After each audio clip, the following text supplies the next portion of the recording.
comfortable with the sail in the wide or Yeah.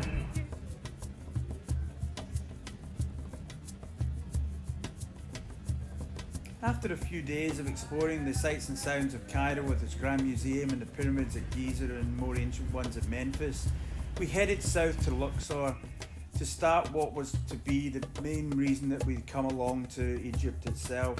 We were joining a traditional cruise along the River Nile on a Dahabiya. Now, Dahabiyas are traditional sailing barges that in antiquity would have brought the stone that was used to build the pyramids up the River Nile, but we were heading south, or heading up the River Nile to the town of Aswan. We quickly fell into the routine of the cruise by sailing when the opportunity arrived by the big red and white sails, and although they were pulled along when there wasn't sufficient wind by a tugboat, you often couldn't hear the sound of it. All you could hear was the life going by and passing you by on the shores of the River Nile. Now, the Nile itself, as you head north, isn't that wide, so you get to experience what's going on quite close to the shores itself. And one of the highlights of the trip had to be the sunsets and the sunrises.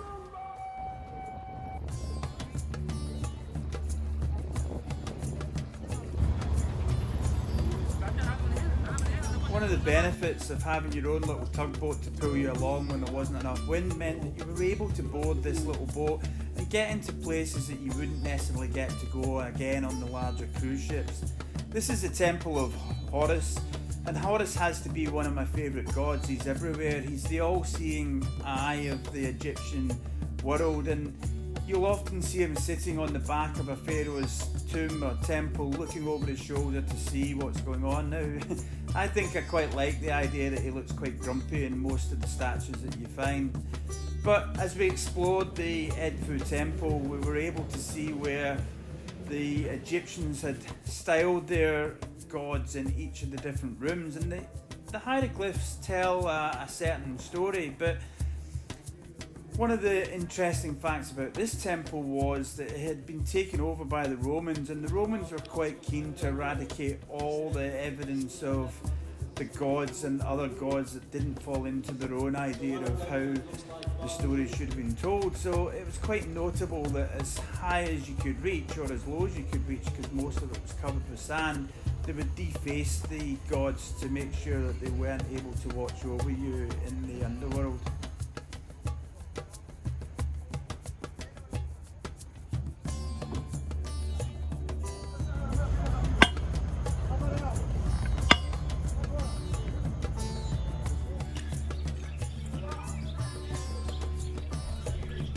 One of the more interesting stops ashore one day was to a small little farming community. Quite interesting for me because there was a little bit of forestry going on, but we were able to walk through and wander through banana plantations and talk to some of the locals and see how people are still living even to this day along the shores. Most of the people in Egypt tend to be in the cities, but there's still a massive population farming just on the shores of the River Nile itself. And one of the striking things is how close the desert is. You've maybe only a kilometre each side of the Nile itself, and the desert quickly comes up against the banana fields and the plantations. And I think a lot of that is to do with the fact that they've got the dam further up at Aswan, where the River Nile doesn't flood these days, so it's quite a controlled river source. But it has to be, again, one of the best ways to see the country. Dropping off of a Dahabiya onto a small barge, getting dropped off in one location, picked up and brought back to your boat for lunch. Absolutely fantastic, and a nice way to relax and travel.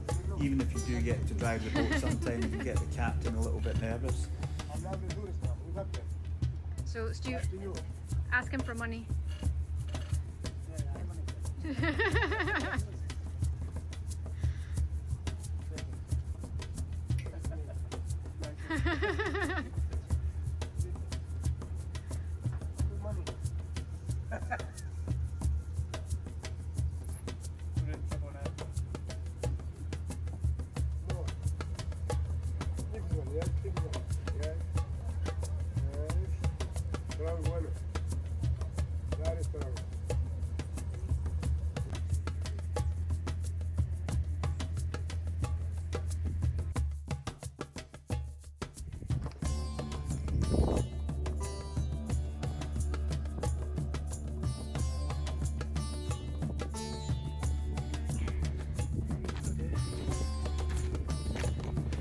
Another one of the more interesting days for me was the day that we went to the sandstone quarries.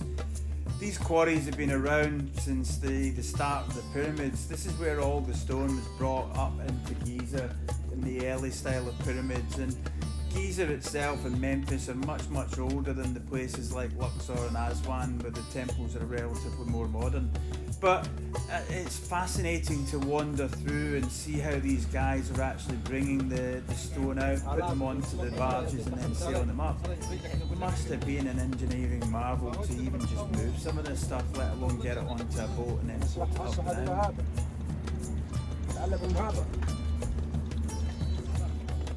اسمع يا الكابتن.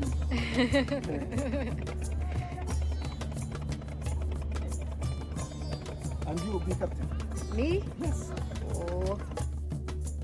After 5 days of cruising up the River Nile, our cruise was coming to an end, but this part of the phase of the trip was ending, but the new one was just beginning. The next part of our trip was going to be 6 days in Aswan before heading back up to Luxor and finally to the Valley of the Kings. We had a fantastic time aboard the boat. The crew were fantastic, marvellous food, and a really relaxing way to spend 5 days enjoying some of the best sights that Egypt has to offer.